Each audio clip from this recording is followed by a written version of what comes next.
Hello and welcome everyone, I am Madals and this is another StarCraft 2 England cast. This is game 2 of the best of 3. It is from the EPS Winter tournament and well, it is between Socke, the teal Protoss player in the top position, and in the left position we do have Hazed as the blue Zerg, which of course means it is PvZ. For those of you who have not watched game 1, well, you're very naughty people. You should pause this video and flick over to my channel and watch it because it was super swish, and now you're back having watched it, you will know very clearly that of course Socke won, and Socke, I don't know if it's actually Socke or Sock.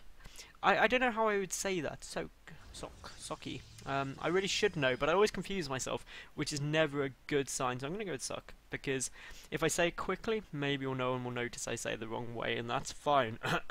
Now, anyway, what can we expect from this match? Well, a fast expansion from the Protoss is guaranteed because this map has those destructible rocks there, which makes this quite a narrow entrance. That's going to go down. It may even be Nexus first, to be honest, except they are not cross-spawn, which is the only potential downside to going Nexus first and Mayforce to Forge first. But of course in game 1 we saw the Nexus first working really well, and everything was happy and awesome. Now obviously Hazed 14 or 15 pull, 16 hatch, third base at 4 to 5 minutes, but if you remember, well, in game 1 the problem was that base died, and when a base dies it gets problems because then the Protoss player tends to win, and that is never favourable for a Zerg player because they want to win. So really we'll wait and see whether it's a similar display to the first game. Obviously being a best of 3, we may see some aggression out of one of the players early on, just trying to really end the game here and now, because obviously Hazed's point of view, well, if he wins it, then he takes it to a third match. He can play more straight up. May not want to take the risk, though. That's always the other thing to think about, is maybe he wants to play a bit safer to make sure he doesn't just lose. Because, of course, if Socke were to go in, do a big aggressive play or anything like that, and just one straight outright, then he wins the series, which is always a plus for him, but a negative for Hazed. Now, looking here, it's a Nexus first. There goes down the Forge. The Overlord will come and scout everything out nice and hunky-dory. We've got the Probe still in the Zerg base, happily running around. 2 Zerglings on their way. The Queen not started yet. Now, I'm in a bit of two minds because the Queen could have been started earlier if you waited on the Zerglings a little bit. I debate whether that would be better. The additional Zerglings, though, they're really not worthwhile. There's no need to get 4 Zerglings out, to be honest. You've seen with this Overlord that there was a Nexus first build. You know that they're not going to be putting on any aggression. Why on earth would you get out 4 Zerglings? There's no purpose to it at all. You've already got 2. So, to be honest, that's just my personal chain of thought on it. But again, it's only one drone. It's not a huge difference, but it's the kind of little things that, especially when you're looking at your play in a great detail, that can you get just that one more drone out earlier. It will make a difference and quite a big impact at this stage of the game. Anyway, there goes down the expansion. It was a little bit earlier than we saw in game 1, which is always good. It gives him a chance to catch up. The trouble is that, see, that probe needs to get taken down fairly soon, and it will be, almost certainly, so that's fine. The 4th base, though, that's really where the problems could come, because obviously, should Socke decide to take out those rocks, take his 3rd, and it's not too hard for Protoss to take that 3rd relatively early on. Well, you've then got the problem of needing to take a 4th, and the 4th base is quite a long way away, and you end up getting real problems defending as Zerg, because there's this choke point and also this choke point, which basically if units come into your natural and your units are over the 4th, then obviously they just wall you off really quite easily, and it can be awfully difficult. There's lots of very narrow areas on this map, but likewise there's some really big engagement areas as well, which can be very good if Zerg players utilise that with their army positioning. Now looking here, we've got the Cybercon on its way down the board, as well as the +1 Protoss ground weapons.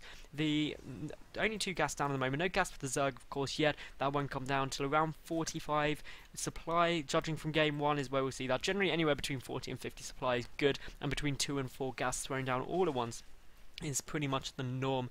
Depending on the playstyle, you tend to see potentially more, but here we go. We've got the gases slightly earlier. If you get them earlier, you only need to get 2 gas early on, and then just slowly add the other ones. Otherwise, if you waited about more 50 supply, then you just grab all 4 at once to really try to catch up. Now, obviously, we do have a bit of poking and prodding aggression. We've got the robotic facility coming down here as well for the Protoss player. That's all good. No, 3rd gas potentially was about to go down there, but apparently not, changing his mind, just a misclick.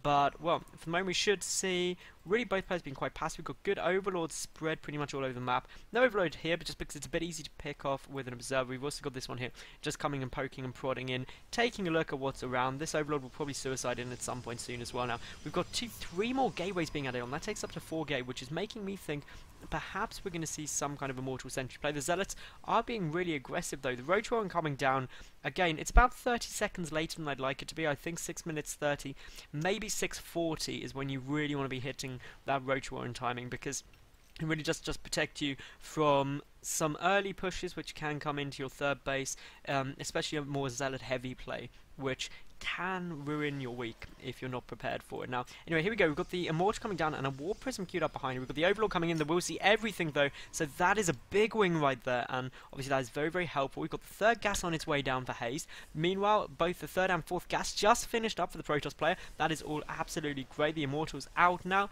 War Prism coming in, so that's probably going to pick up that Immortal and just fly straight over. We could see a warp in of Zealots as well. That would be very, very potent, because, of course, Warp Gate tech is now finished. We do have the rocks between the third and natural base getting removed. That Warp Prism just popping out now. Will we see the pickup? We should do any second. There we go. Probably see 2 Zealots picked up. Well, actually, no, the 2 Sentries. So it's going to be a Sentry drop. And of course, I believe, don't quote me on this, but I'm pretty sure this ramp can be blocked off with just 1 force field. I may be wrong, but I'm 90% sure it can, in which case this is going to be really, really hard to defend, especially when there's no units in the main base and Lair was rushed down. That Lair's going to get taken down, the Roach won't get taken down, and once you lose that, then you're in huge problems, because you're then really, really vulnerable to a lot of pushes. A Warping goes down, but surprisingly, the War Prism now stopping. Perhaps it's going to be a multi-prong attack. That would be really good. The Zealots just bringing all of the units back towards the third base, thinking the third base is the vulnerability. There's going to be attacking the natural and the main all at the same time. This is going to be absolutely devastating to try and deal with. But of course, in come the Sentries. The Sentries do get that drop down, a warp in of Zealots on their way. The Immortal on the high ground, picking off so many roaches. This is going to be incredibly difficult to try and deal with now. Now, essentially, these Sentries just have to sit there and chain force field that ram. Don't allow any units up. Got to be a bit more careful than that. You don't want to be getting anything in, because of course the vision of the Immortal tries to get focused down, but does manage to get away fine. That's all good. You need some more force fields here. Don't let any of those Zerg units up. You can't afford to play risky. The spawning pool definitely going to go down. That is a major problem. Is the start, no more Zerglings, and then of course the Roach one can get picked off as well. More huge problems. We've got those Sentries just chain force fielding here. Of course, we're seeing so many drones get taken down. The Immortal picking off pretty much everything, trying to do big damage, but a lot of Zerglings on their way through. More force fields are coming down, more Sentries getting warped in, and to be honest, it looks like Hazed is just going to lose so much now. He can build nothing but roaches at the moment, but if his Roach one goes down, he's going to be in huge problems, and I'm surprised actually the Roach one isn't getting focused, because then you can actually afford to lose quite a lot of stuff and still be safe. These Sentries, though, just having a whale of a time, just being like wall off, and this is precisely what Hazed should be doing, is coming to the natural base and trying to just win, but there's a complete wall off there. There's 2 Immortals, but the back rocks have been taken out, and I'm amazed Hazed didn't go around and check there, because that could have been his opportunity. We should see some force fields go down to prevent this wall off falling anytime soon, but we're not actually going to see that. Force fields need to go down epically fast, and there we go, but unfortunately the Zerglings do manage to get in. More photon cannons coming down. Meanwhile though, the action back here is pretty much dying off. There's not much going on, so it all comes down to whether aTnSocke can defend this, and for the moment with those force fields he's doing a great job. The Immortals are still up. One Immortal getting focused down in the moment. One of the Zerglings are gone though. The Immortals are going to have a pretty fun time. A Colossus is about to pop as well. That's going to help the Cybernetics all getting focused. 2 more photon cannons about to come into play though. They're going to help, of course, dealing with the damages as well. Meanwhile, the main base of Hazed has been taken out. All the probes getting pulled. Quite a few force fields going down. The Colossus does manage to stay up. Kites backwards. Prevent great micro aTnSocke right there. Just allowing those roaches to get cleaned up, and I think that's pretty much going to be a good game right now, because if we take a look at the work count, 41 to 38, so while it's pretty close, the tech advantage is definitely the aTnSocke. All of the counter attack has been crushed. Meanwhile, obviously the Immortal has taken out the Lair, the spawning pool, the Roach Warren. Obviously there's nothing but Zerglings being able to be produced right now. It's 2 mining bases to 2 mining bases. The Protoss player's in a great place, and there is the game. So that means aTnSocke does 2 over Hazed in what was a pretty fun series actually, and just absolutely beautiful display by the Protoss there on how to pull off a Immortal 2 Sentry drop and wall off the ramp. So that was the game, guys. Thank you very much for watching. If you did enjoy, subscribe, leave a cool comment, like the video, and I'll catch you tomorrow for yet another new game. Bye for now.